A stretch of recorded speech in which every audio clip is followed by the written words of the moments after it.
Good morning or good afternoon, depending on where you are. Thank you so much for joining us today. My name is Devin Christensen. I'm the project manager of IPUMS PMA. I'm joined today by my colleagues Etienne and Amy. So today I'll be demonstrating how to analyze 3 phases of the family planning longitudinal panel data from performance monitoring for action that is harmonized by us at IPUMS. First of all, we've got a little bit, here's an outline of what we'll be covering today. So this is how we'll proceed.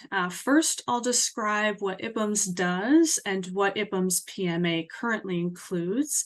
Then we'll proceed to describe the sample design of the new longitudinal panel. And I'll go through a brief demonstration of how to create a custom data file on our website that contains wide form longitudinal records where women's records are already linked for you, and then discuss the data format types. Lastly, we'll go through a few examples of analyses that are possible with 3 phases of panel data, including some suggestions about how to appropriately weight your estimates. So before we get started, a few logistics. This webinar is being recorded and we will post it on the ipums.org website, along with the Stata and R code that's behind the figures and analyses today, plus a written version of the Q&A. You'll also receive the recording by email in the next week or so. If you'd like to take advantage of the real-time closed captions being generated, you can click on the CC button at the bottom of your screen. And if you have any questions regarding Zoom, please use the chat function to message the host. It should say IPUMS Zoom support. Thanks, Amy.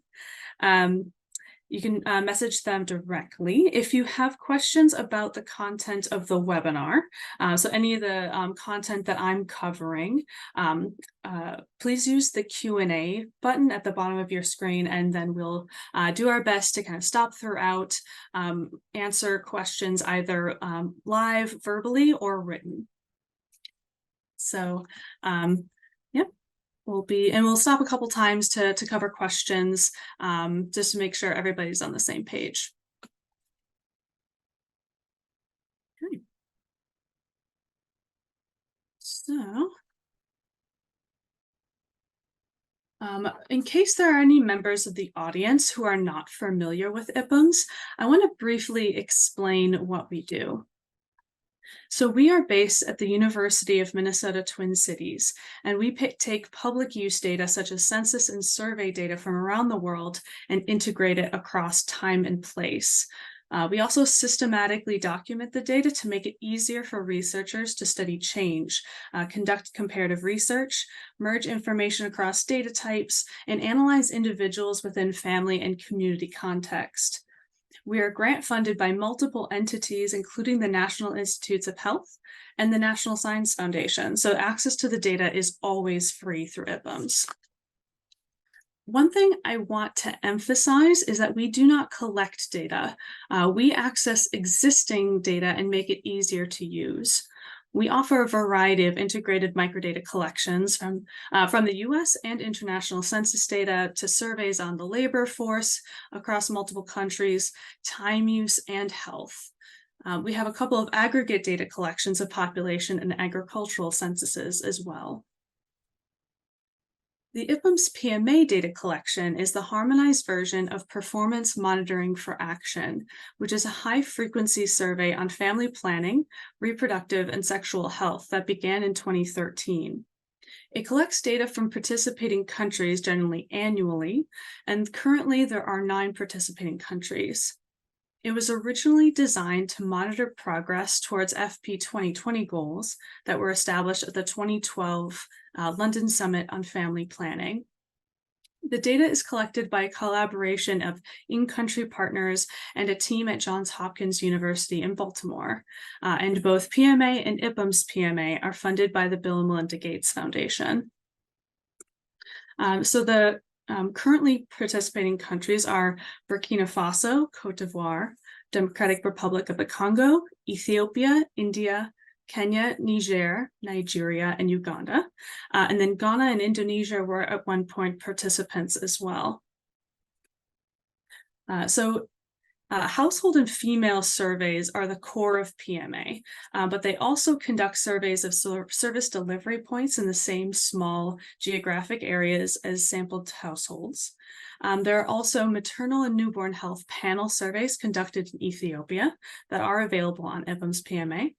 As well as client exit interviews and multiple rounds of a nutrition survey conducted in Burkina Faso and Kenya. So the original design of PMA for household and female surveys is very similar to the sampling design of the demographic and health surveys, which include a multi-stage cluster sampling method. Primary sampling units of around 200 households were randomly selected. Then around 35 households were sampled from those areas. A household member was asked to provide information about the household, including a household roster, and any woman between the age of 15 and 49 present in sample households was also surveyed. So PMA is a really rich data source, and you may be wondering what the difference between PMA and IPUMS PMA is. Going back to what I mentioned earlier about the mission of IPUMS, we create harmonized codes and variable names across country and over time. So we document the data systematically at the variable level. Our online data dissemination system allows you to download customized data files, as well as pool multiple countries and years together seamlessly. So we include some calculated fields as well, and we link longitudinal records together for you.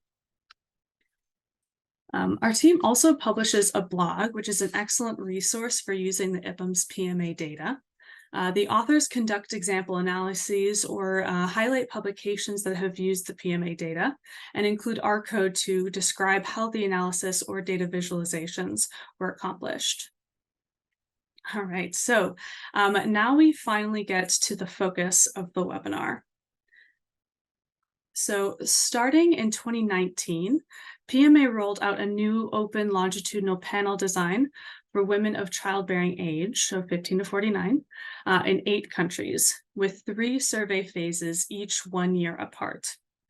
The goal of the longitudinal design is to better understand contraceptive and fertility dynamics over time. In addition to 3 surveys over time, PMA also collects several years of overlapping contraceptive calendar data, much like the DHS calendar data, but these allow researchers to analyze both 3 periods and the time in between the surveys. So for the phase 2, and again in phase 3, PMA also sampled extra households, so there would be a representative cross-sectional sample for each year as well. And many of you might already realize this, but for those of you who are unfamiliar with longitudinal data, this sample design allows researchers to more concretely study causality and correlation that isn't possible with cross-sectional data because of that temporal element. So PMA has an open panel, as in women in sampled households who age in. So if they are 14 in phase 1 and then age into the sample by turning 15 in phase 2, they're added to the sample. And then they're also not interviewed once they turn 50. The same applies when women leave a sampled household or move into one. Women could also enter the panel if their household was selected to be part of the cross-sectional sample in areas where there was high attrition. So this is a figure showing when the data collection occurred. 4 countries had phase 1 data in 2019, and the rest had their phase 1 around the end of 2020 or early 21. There are also some phase 4 samples planned for a few of these countries that are not shown, but there's also some phase 3 surveys that only just became publicly available, and at IPUMS we're aiming to harmonize and release those next year. So keep checking back, or we'll probably send you an email about it. So naturally, when conducting a panel survey, there will inevitably be some loss to follow up. For the PMA survey, the types of loss to follow-up include at the dwelling level. So the interviewer might arrive at a sample dwelling and find it to be destroyed or replaced by a commercial structure. At the household level, the household may have moved out of the study area. If the household moved within the study area, however, an effort was made to find and interview them. If the same household still occupied the dwelling, a woman might be lost to follow-up if she had died or moved out of the study area. And then lastly, if the woman still lived in the household, she could still refuse to continue to participate, or maybe she was unavailable at the time of the interview. In these last two cases, there would be a connected record available in those later phases showing that the woman was found, but was not interviewed for some reason, and that reason would have been noted. If the household could not be found or no information was found about the woman, there would be missing data for those remaining rounds on that woman, and also no records for anyone else in the household. So what does that mean for you, kind of on a technical level of understanding those sort of that attrition? Depending on the type of the missing data, the result might look a little bit different on an observation level. So a panel member is a woman interviewed in phase 1 or 2 and eligible to be interviewed at a later phase. If a panel member was not interviewed in a later phase, she was eligible for, but it's known what happened to her. There is a record for her in that later phase, and we're able to link that record and show what the result was. So for the missing phase or phases, those variables will be marked as NIU, and then there's as for not in universe. And there's also a variable called result LFQ that indicates why she wasn't interviewed. However, if there wasn't enough information to determine why she was lost to follow-up, there was no record for her in the phase that where she was missing, so her record in the linked file will be empty. Other types of missing observations may be that she was not eligible for interview in previous samples, for example, if she moved in or aged in. So there'll be missing data in earlier phases. Household member records are not linked, so there'll be a record, even if it's the same person, there'll be non-linked records, and it'll be missing data for the phases that household member was not observed in. And lastly, if a variable was asked in only one phase, there will be missing observations for those variables in the phases where they were not asked. I think this might be a good time to just check in on whether there are any questions in the Q&A.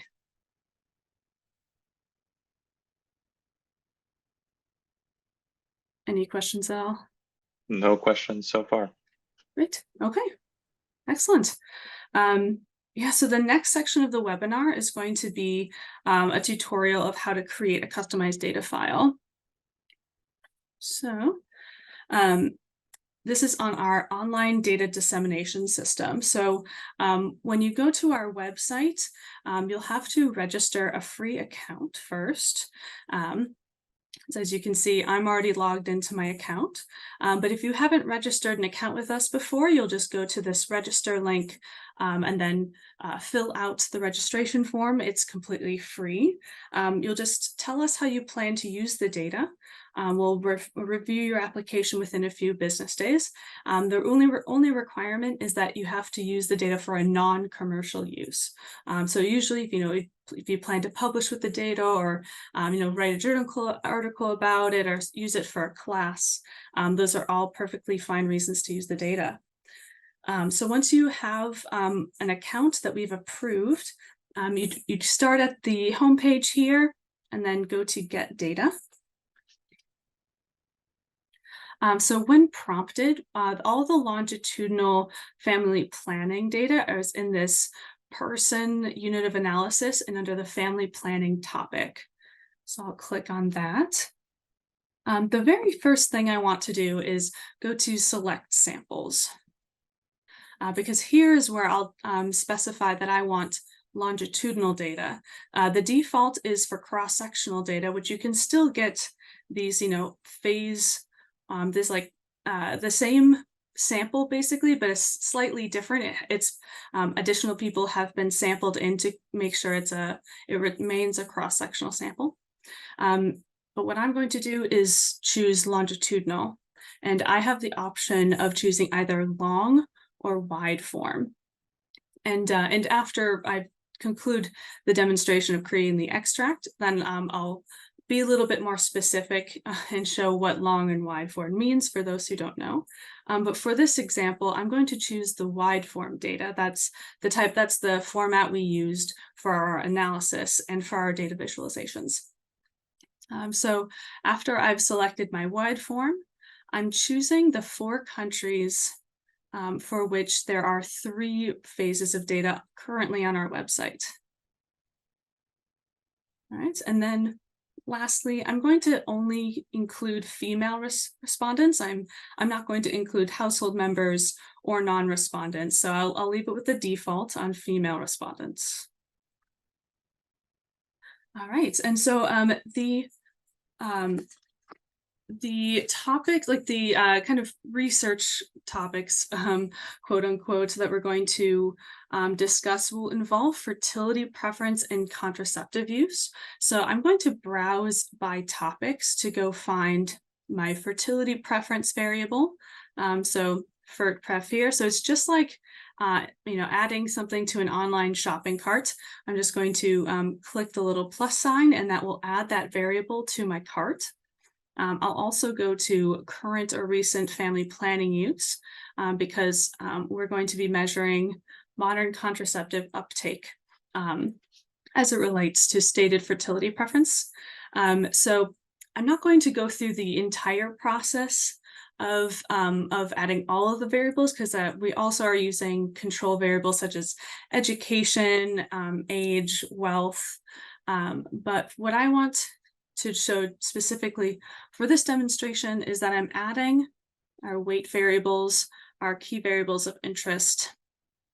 And if you've never created a data extract with on our website before, we have video tutorials that lead you from start to finish of creating your data extract, how to download it, and I'm showing right now we can change the format into Stata. That's my preferred statistical package. But what we would do is I would submit the extract, and then I would go to an area called My Data and download it when it was done processing, and that will come in a compressed data format. So you will have to get a free decompression software in order to open it. Okay. So now I'm returning back to the presentation to discuss the analysis. So if I were to created a long form data file, it would look something a little bit like this. So the variable FQINSTID, I usually refer to it as FQInstID. That's our female identifier. So it's a unique female identifier created by PMA. It's unique across all samples. Notice that in long form, that ID variable is repeated. So each row is an observation of the same woman. So I'm highlighting here 3 observations of a single woman across the phases. So this woman did not use, she aged from 40 to 42 over the study period, and she did not use a modern method of contraception in either phase 1, 2, or 3. And I'm also highlighting an observation here of a 17-year-old woman who was only available, it looks like, in phase 2, and she didn't give a response for whether she was a user of modern contraception.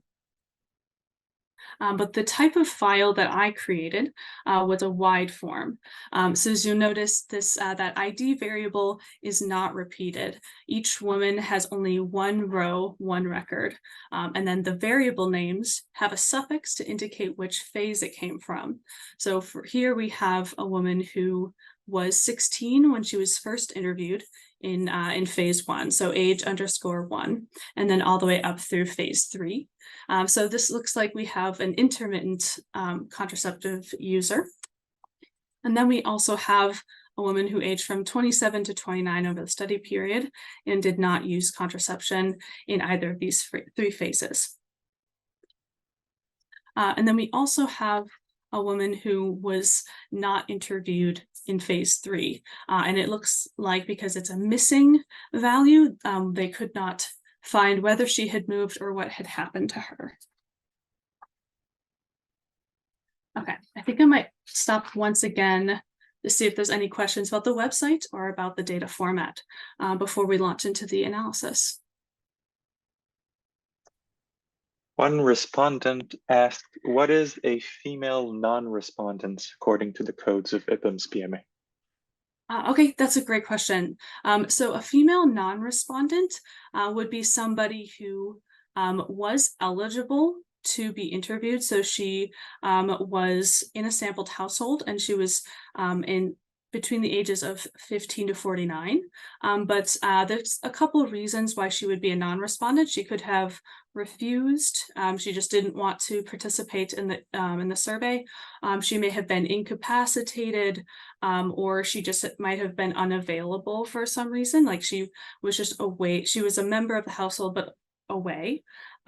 So there, we have a variable called consent FQ. Then that's kind of, it's a yes or no. Like it's 0 if she was a non-respondent. Basically, if for any reason they did not obtain consent for her to go through with the interview, so that would be a female non-respondent.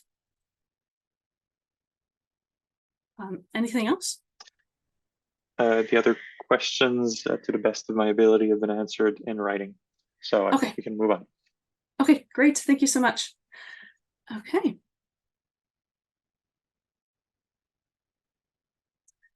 So now that we've discussed all of the technical aspects of the data and the sample design, now we'll be moving on to example analyses. So it's important to understand which sample you're working with to make sure you're using the correct weight variable, and there are multiple weight variables in the PMA data. So for cross-sectional files, the variables from the female survey for one sample, even if it's a part of the longitudinal sample, if you're using the cross-sectional version of it, you should use the variable FQ weight. If you're using a variable from the household questionnaire and want an estimate prevalence of a characteristic at the household level, for example, like households that have an improved water source, you would restrict to one member of each household and use HQ weight. These are all normalized weights so that they will estimate a national or regionally represented proportion for an indicator within that sample. However, if you're pooling multiple countries, we recommend that you should use the denormalized population weighted weight that we constructed called POP weight. And we have documentation on how we calculated POP weight on our website. But this is a longitudinal data webinar. So if you're using the longitudinal samples and you're creating estimates based on observations of the same woman across time periods, the weight you used depends on which phase of the variables of interest are coming from. So for example, if you're using analysis that including women who are only interviewed in all 3 phases. So if anyone was missing a phase, they're dropped out of the sample, then you would use the full panel weight variable. Instead, if you're using only women who were interviewed in phase 1 and 2, and you don't really mind whether they are interviewed in phase 3 or not, there's a variable called panel 1-2 weight.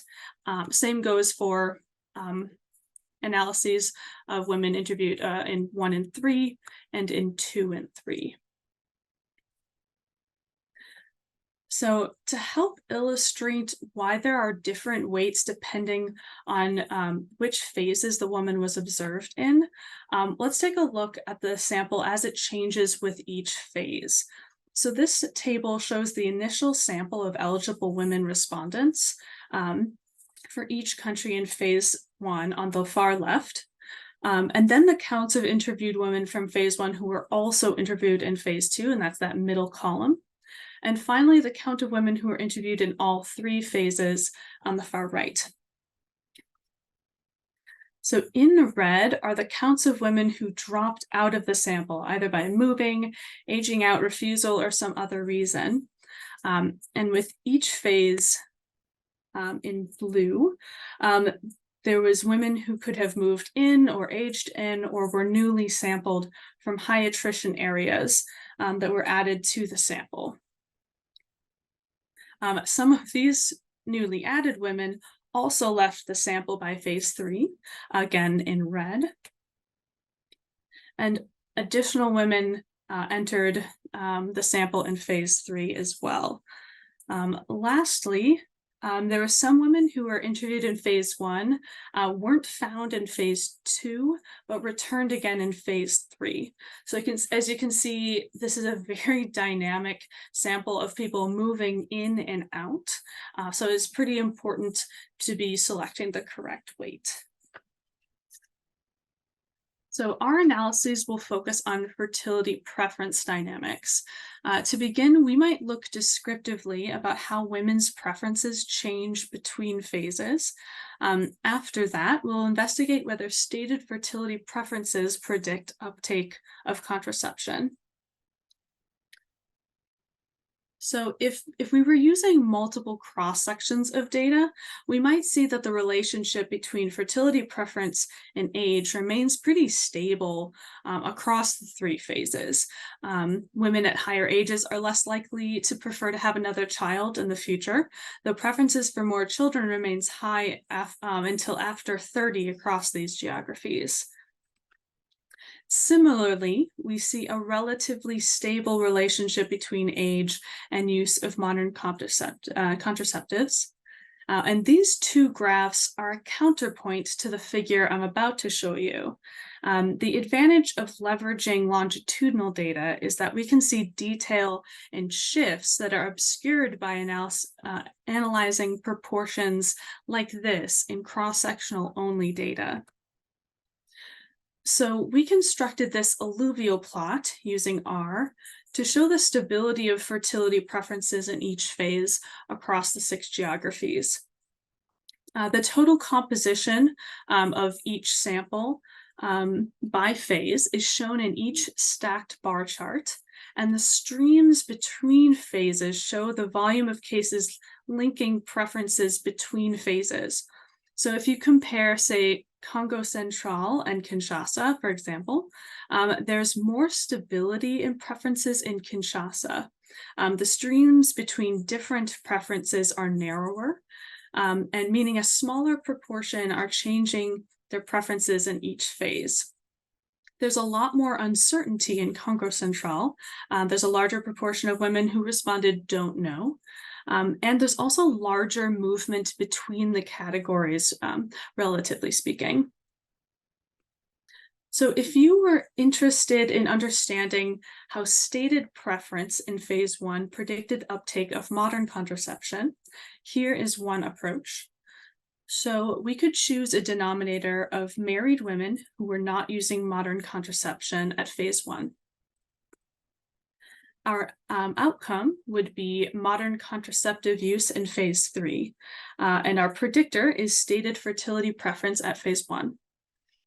So we would use the weight variable panel 1-3 because we could include women who were interviewed at phase 1 and phase 3, but not necessarily in phase 2, and that's to maximize our sample. By not restricting it by having necessarily been interviewed in phase 2.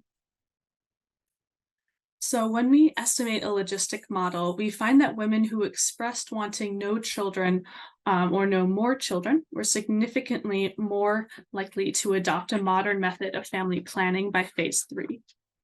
The predicted probability of a woman who did not want any more children adopting a method was 30%, and compared to about 20% of women who wanted more children. So that first example doesn't fully take advantage of the 3 phases of observations. We could just have easily have conducted that analysis with 2 phases. Next, we asked whether the stability of fertility preference predicts contraceptive adoption. Here, we need to include women who were interviewed in all 3 phases. So we are using the full panel weight. We still restrict the sample to married women who were not using contraception in phase 1. So using the same controls as before, we find that women who expressed wanting children in both phase 1 and phase 2 were significantly less likely than all other groups to adopt a method of contraception in phase 3. But women who expressed a stable preference for no more children were not significantly different than women whose preferences changed between phase 1 and phase 2.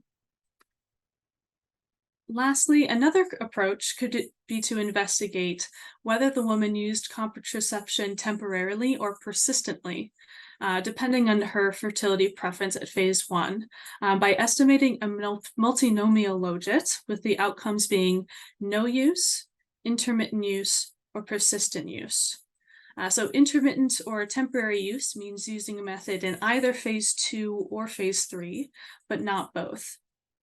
While persistent use means use in both phase 2 and phase 3, even if the woman changed the method. So these results are a little bit more complicated to interpret. So across fertility preferences, women who wanted a child were less likely to persistently use a method than women who did not want a child. But if you compare within fertility preferences, women who wanted a child were significantly less likely to persistently use a method than intermittently use one. As you can see that the confidence intervals are not overlapping. In contrast, women who did not want another child were just as likely to persistently use a method as they were to intermittently use one, as portrayed by the overlap in the confidence intervals. So we hope that the examples we discussed in this webinar help demonstrate some possible approaches to using 3 phases of the longitudinal data from PMA in your own research. We'll leave you with the additional direction that you could also investigate the relationship between fertility preferences over time and contraception uptake by using an interaction term with characteristics you suspect may influence the association. So these data are pretty new and not super well known yet, even though they have so much potential for research. They're very rich data. There's just a huge potential to interrogate the established associations we've seen in published research using cross-sectional only data. So there's just so much potential here. So as you use our website, as you use our data, if you come across any issues or questions that you have, we encourage you to reach out to our user support team. So that's our email at ipums@umn.edu. They'll be able to answer your questions or at least connect you with someone who can. They can also point you to any resources on our website that can help you along with your research. Also on the screen are 2 links. The first one will direct you to the IPUMS PMA support page, which has links to video tutorials, to our blog and other resources. You can also find more information about the longitudinal data and a lot of technical documentation on that second link. Just to reiterate, the recording of this webinar and the slides and code and also our Q&A will be posted at ipums.org. And you'll also receive an email with the recording sometime in the next week or so. So the remainder of the webinar is open for questions. So let us know in the Q&A if there's any other clarification we can provide. But thank you so much for joining us.